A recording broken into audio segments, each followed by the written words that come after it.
Avez-vous déjà pensé à lui si intensément qu'il surgit soudainement dans un message, un post ou un souvenir inattendu?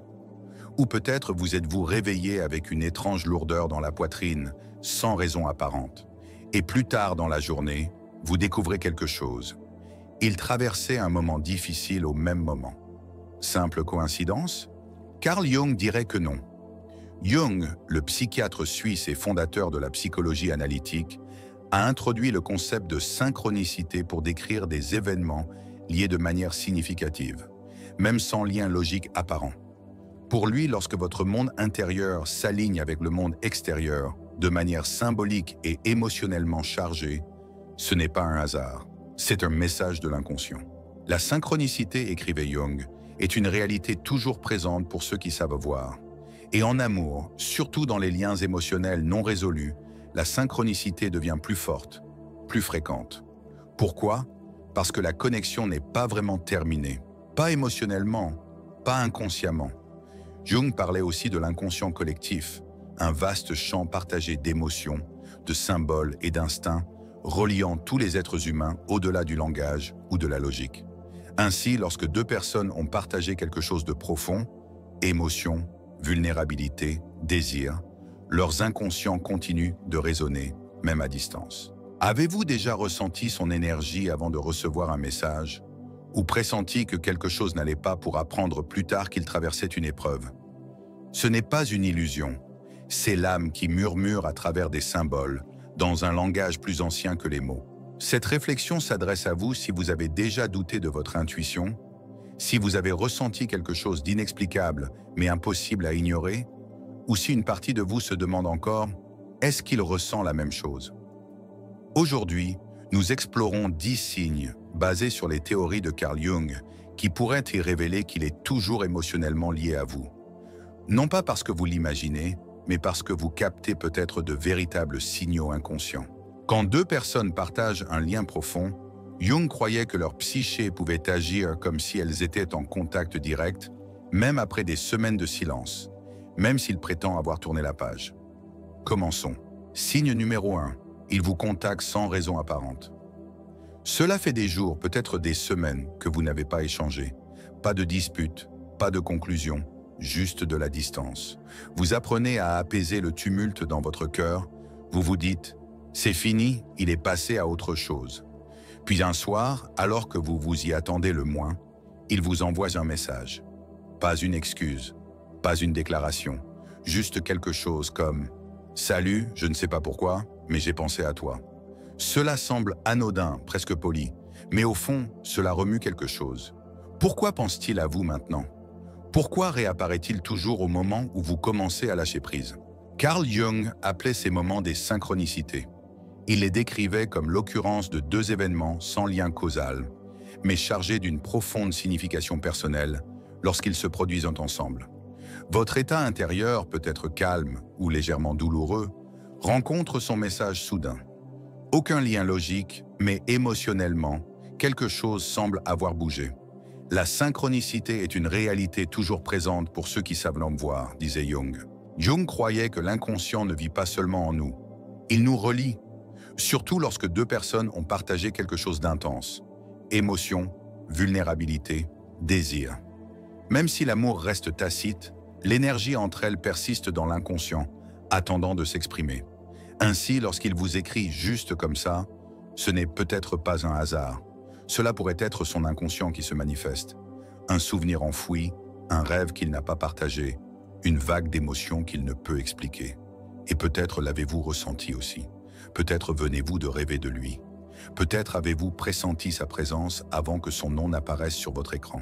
Ce ne sont pas des chimères, ce sont des signes de résonance émotionnelle, des indices d'un lien profond et non résolu qui continue de vibrer entre vous.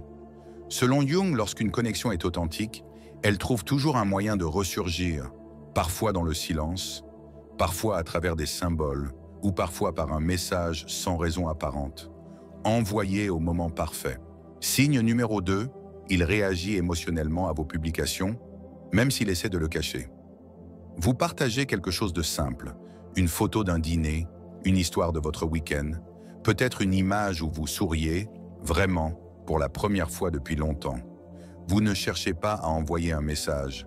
Vous vivez, vous guérissez. Et pourtant, il réagit. Pas forcément directement. Peut-être par un silence soudain après des jours de discussion légère, ou par un commentaire vaguement passif-agressif. Peut-être regarde-t-il votre story dès qu'elle est publiée, sans rien dire. Ou peut-être vous écrit-il juste après, posant des questions étranges comme « Alors, tu étais avec qui ?» ou « On dirait que tu vas bien ces temps-ci ». Pour Carl Jung, ceci reflète une réaction non pas du moi conscient, mais d'un lieu émotionnel plus profond. En psychologie jungienne, lorsque nous réagissons émotionnellement à quelque chose de simple, qui ne devrait pas logiquement nous perturber, c'est souvent parce que cela déclenche quelque chose de non résolu en nous.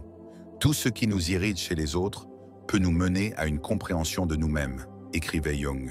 Pourquoi votre petite publication le touche-t-elle? Parce qu'à un niveau inconscient, il reste émotionnellement investi. Votre bonheur, votre liberté, votre éclat réveillant quelque chose d'enfoui. Peut-être de la jalousie, du regret, du désir ou même de la peur. Dans les termes de Jung, ce sont des aspects de l'ombre, cette partie de nous-mêmes que nous réprimons ou nions, mais dont nous ne pouvons échapper. Lorsqu'il vous voit avancer, cela peut refléter son propre conflit émotionnel. Il s'est peut-être dit qu'il avait tourné la page, mais votre présence prouve le contraire.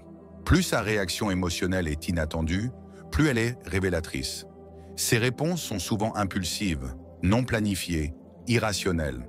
Ce sont des fuites de l'inconscient, de petits signes que le lien entre vous conserve un poids émotionnel, qu'il l'admette ou non. Alors, lorsqu'il réagit étrangement à vos publications, ne l'ignorez pas. Cela ne signifie pas nécessairement qu'il veut revenir, mais cela indique que vous êtes toujours là, quelque part, là où l'esprit essaie d'oublier, mais où l'âme se souvient. Signe numéro 3. Il se souvient de petits détails, ceux que vous pensiez qu'il avait oubliés.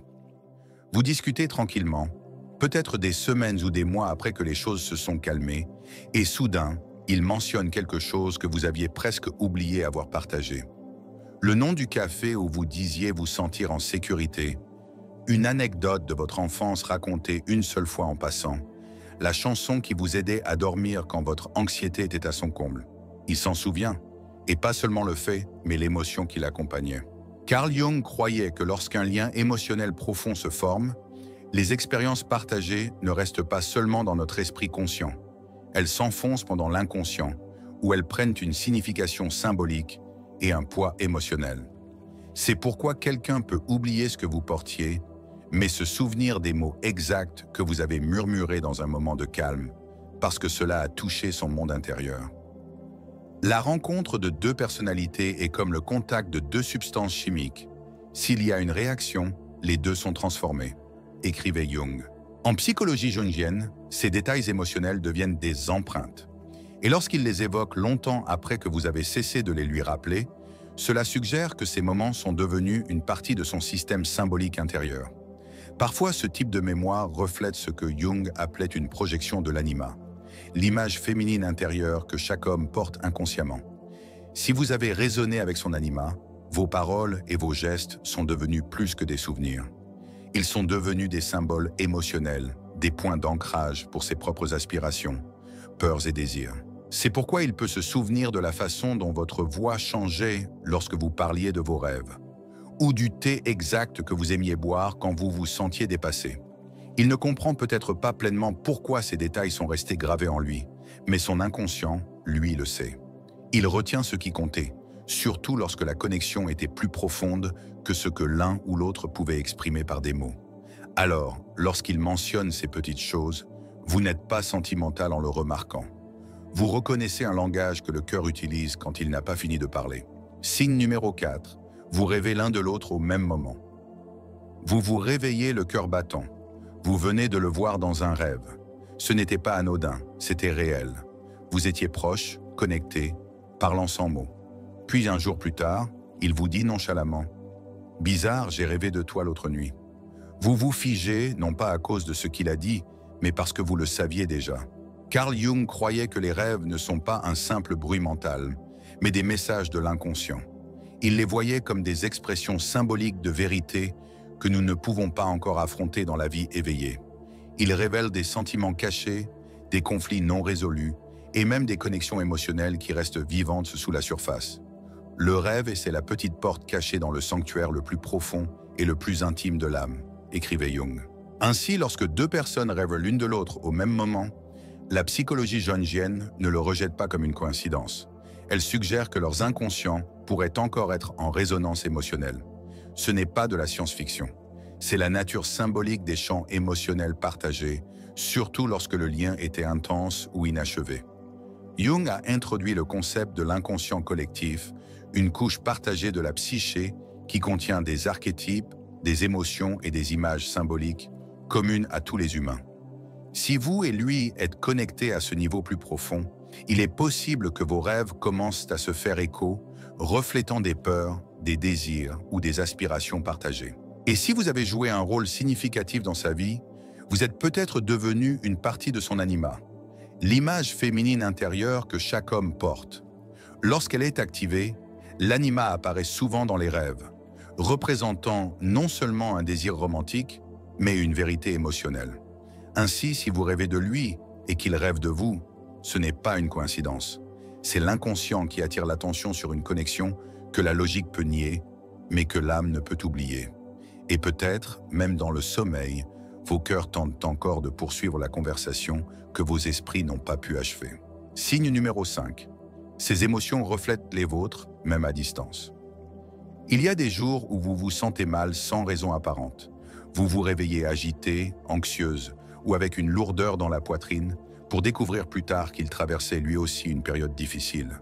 Ou peut-être ressentez-vous soudain une sérénité, une légèreté inattendue, et juste après, il vous contacte avec une douceur surprenante, comme si vos émotions étaient liées, même dans le silence. Carl Jung ne trouverait pas cela étrange. Il croyait que lorsque deux personnes partagent un lien profond, leurs inconscients peuvent rester en harmonie, même à travers la distance ou le temps. L'inconscient n'est pas seulement individuel, il est aussi collectif, écrivait Jung. Cela signifie que votre état émotionnel ne vous appartient pas toujours entièrement. Lorsqu'une connexion profonde existe, des échos énergétiques et émotionnels peuvent se propager entre vous. Vous ressentez un changement intérieur, et lui aussi, souvent sans que l'un ou l'autre ne comprenne pourquoi. Ce phénomène, parfois appelé miroir émotionnel, serait pour Jung bien plus qu'une simple imitation. Il le décrirait comme une résonance psychique, une vibration d'énergie émotionnelle partagée, stockée dans l'inconscient. Surtout si les émotions n'ont jamais été pleinement digérées, elles ne disparaissent que pas. Elles s'enfoncent et continuent de vivre sous la surface de la conscience. En termes jungiens, les liens non résolus vibrent toujours dans la psyché.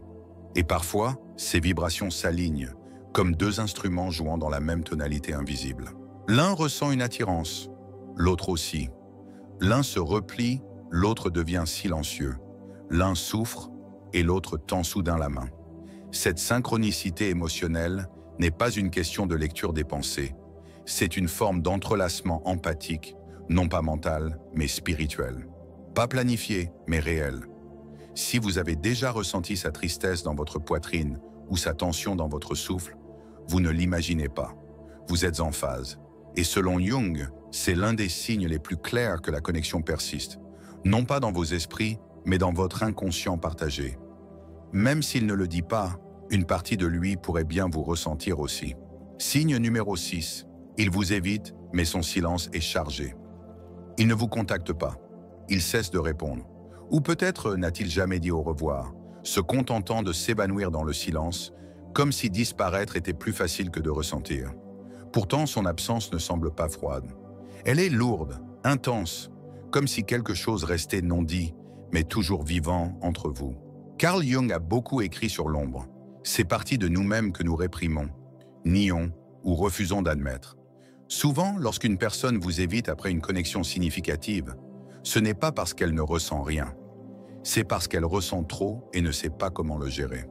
Tant que vous ne rendez pas l'inconscient conscient, il dirigera votre vie et vous appellerez cela le destin, écrivait Jung.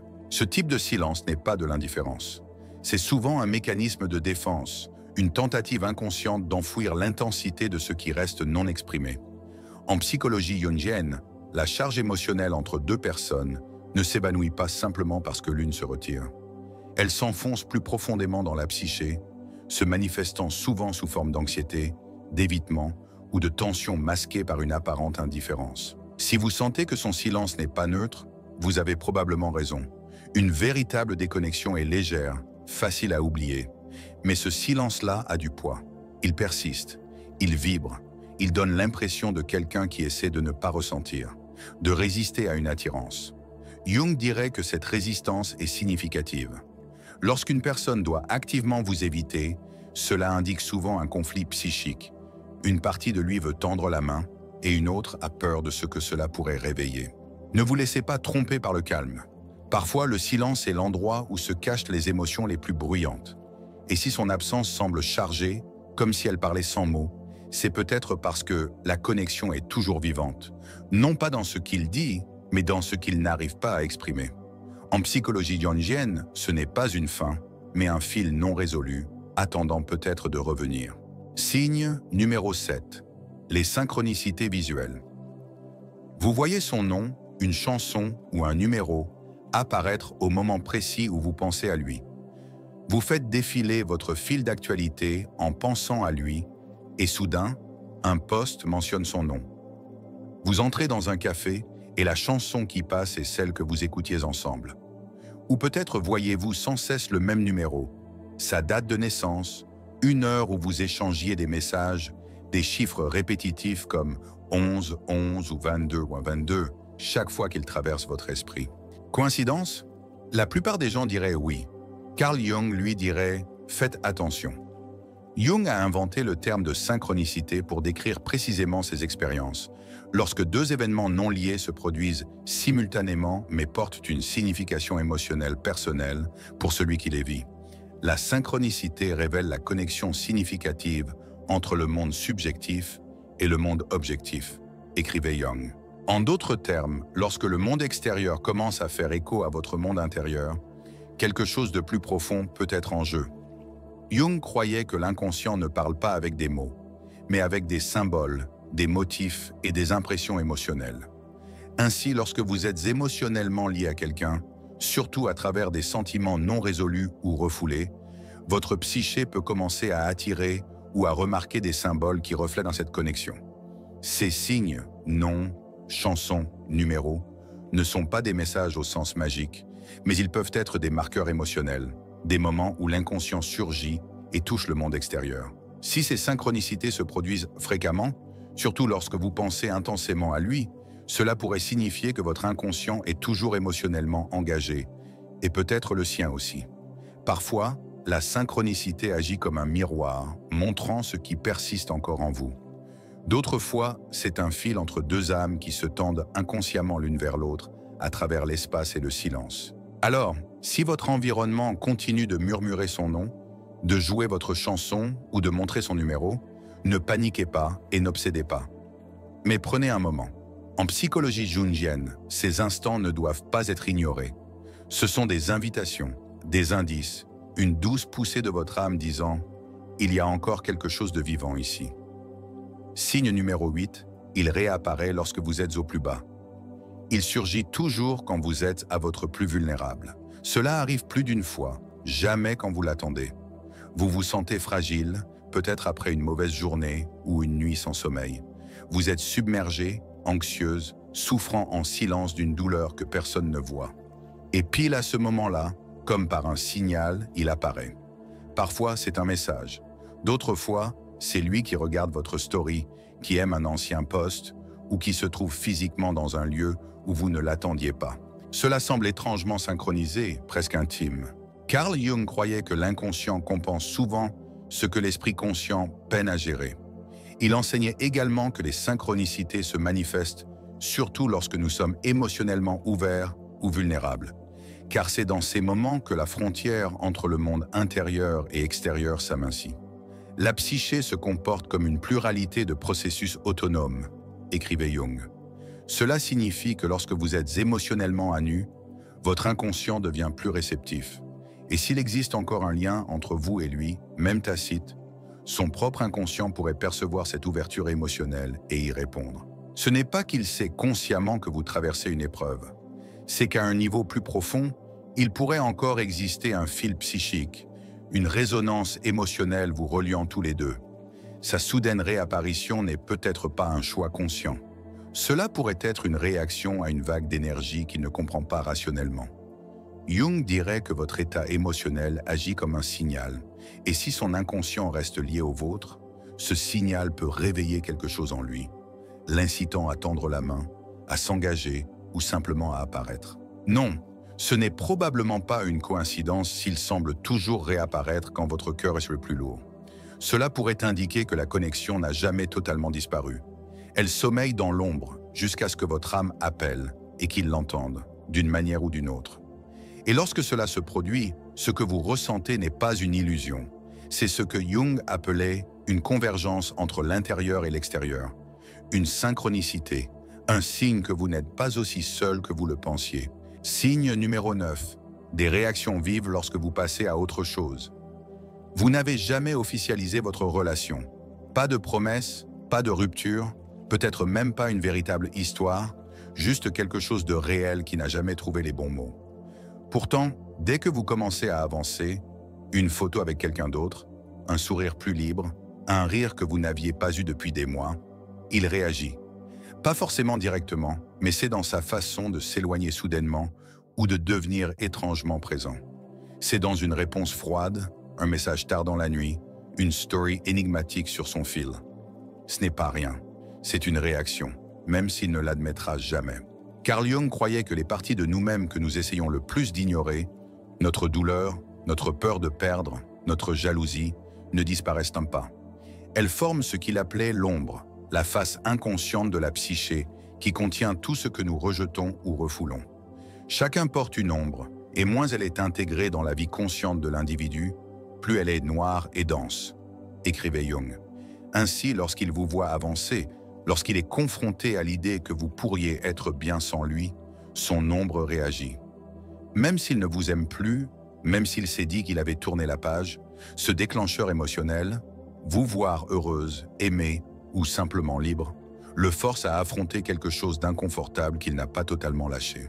Sa réaction peut être subtile, comme des commentaires passifs ou une distance glaciale. Ou elle peut être plus évidente, comme de la jalousie ou une réapparition soudaine. Mais ce n'est pas aléatoire, c'est un inconfort psychique, son inconscient qui repousse ce qu'il ne veut pas croire. En psychologie jungienne, les réactions émotionnelles, surtout celles qui sont disproportionnées, sont des indices. Elles révèlent souvent plus de vérité que les mots. Ainsi, s'il semble étrangement affecté par votre joie, s'il agit de manière irritée, distante ou soudainement intéressé lorsque vous avancez, ne l'ignorez pas. Ce n'est pas juste de l'ego, c'est son ombre, réveillée par la part de lui qui n'a jamais cessé de se soucier de vous. Même s'il ne le dit pas à voix haute, votre bonheur lui importe encore, car la connexion n'est pas totalement rompue, ni dans son inconscient, ni peut-être dans le vôtre. Signe numéro 10, un changement émotionnel intérieur. Penser à lui suffit à bouleverser votre état émotionnel. Vous passez une journée normale, concentrée, ancrée, peut-être même paisible. Puis quelque chose change. Une pensée de lui s'infiltre. Un souvenir, une sensation. Peut-être juste le son de son nom dans votre esprit. Et soudain, votre corps le sait. Votre poitrine se serre. Votre souffle s'accélère, ou peut-être une chaleur envahit votre ventre. Vos émotions basculent, pas doucement, mais profondément, comme s'il avait traversé la pièce sans jamais être là. Carl Jung croyait que la psyché humaine n'est pas seulement influencée par les pensées, mais modelée par l'énergie émotionnelle et les archétypes inconscients qui vivent en nous et nous traversent. Lorsqu'une personne vous a touché à un niveau spirituel, elle laisse une empreinte énergétique qui persiste longtemps après que les mots se sont tus. La question la plus importante que quiconque puisse poser est « Quel mythe suis-je en train de vivre ?» écrivait Jung. En termes jungiens, les liens émotionnels forts activent des archétypes intérieurs. L'amant, le protecteur, le blessé, le guérisseur. Lorsque vous pensez à quelqu'un qui représente ces archétypes pour vous, la psyché réagit automatiquement. Votre système nerveux, vos émotions, même votre perception de la réalité peuvent changer car vous ne pensez pas simplement à une personne. Vous interagissez avec une présence symbolique ancrée dans votre inconscient. Et s'il porte aussi une part de votre projection d'anima, votre idéal intérieur de connexion, de sécurité ou de désir, alors la simple pensée de lui réactive non seulement un souvenir, mais un courant psychique plus profond. C'est pourquoi une seule pensée de lui peut vous déséquilibrer ou vous plonger à la fois dans l'espoir et la douleur. Ce n'est pas une faiblesse, ce n'est pas une obsession. C'est une résonance émotionnelle, la preuve que le lien existe encore dans votre monde intérieur, qu'il vive ou non dans le monde extérieur. En psychologie jungienne, ces changements intérieurs sont des signaux sacrés. Ils rappellent que certaines connexions ne s'arrêtent pas simplement. Elles se transforment et continuent de vibrer en nous, façonnant ce que nous ressentons, craignons et désirons. Alors, si penser à lui change votre humeur, c'est peut-être parce qu'une partie de lui vit encore dans votre histoire, et votre âme s'en souvient avant votre esprit. Réflexion finale sur les liens non résolus. À ce stade, peut-être vous êtes-vous reconnu dans certains de ces signes. Peut-être pas tous, mais assez pour ressentir un léger pincement au cœur, assez pour vous arrêter, respirer et vous demander « Était-ce vraiment fini ?» Carl Jung ne croyait pas que les émotions disparaissent simplement. Il pensait qu'elles se transforment, passant de l'esprit conscient à l'inconscient, où elles continuent d'influencer nos choix, nos rêves, nos réactions et même nos silences. Ce qui n'est pas amené à la conscience revient comme le destin, écrivait Jung. Ainsi, lorsque vous ressentez sa présence de manière subtile, à travers des synchronicités, des échos émotionnels ou des souvenirs tacites, cela ne signifie pas toujours qu'il est destiné à revenir, mais cela signifie que la connexion était réelle. Et les connexions réelles laissent des traces psychiques. Il ne s'agit pas de s'accrocher à un faux espoir. Il s'agit d'honorer ce qui continue de vibrer en vous, de comprendre que l'âme se souvient de ce que l'esprit essaie d'oublier. Et ce souvenir n'est pas une faiblesse, c'est une prise de conscience. Les liens émotionnels qui vous unissaient autrefois peuvent ne plus exister dans des échanges de messages ou des projets de week-end, mais ils pourraient encore vivre dans l'espace inconscient que vous avez partagé, surtout si les choses se sont terminées avec des mots non dits ou des sentiments jamais pleinement nommés. Alors, que faire de cela? Écoutez, pas seulement lui, pas seulement les signes, les postes ou les silences, mais vous-même. Parce que parfois, nous n'avons pas besoin de preuves que quelqu'un ressent encore quelque chose. Nous avons juste besoin de nous autoriser à croire que ce que nous avons ressenti était valide, que cela comptait, que nous comptions. Et peut-être, juste peut-être, une partie de lui le sait aussi. En psychologie jungienne, le travail de guérison ne consiste pas à oublier. Il s'agit d'intégrer la vérité. Alors, qu'il revienne ou qu'il reste un chapitre de votre histoire, sachez ceci. Si votre âme le ressent encore, cela a du sens. Et ce sens mérite d'être honoré.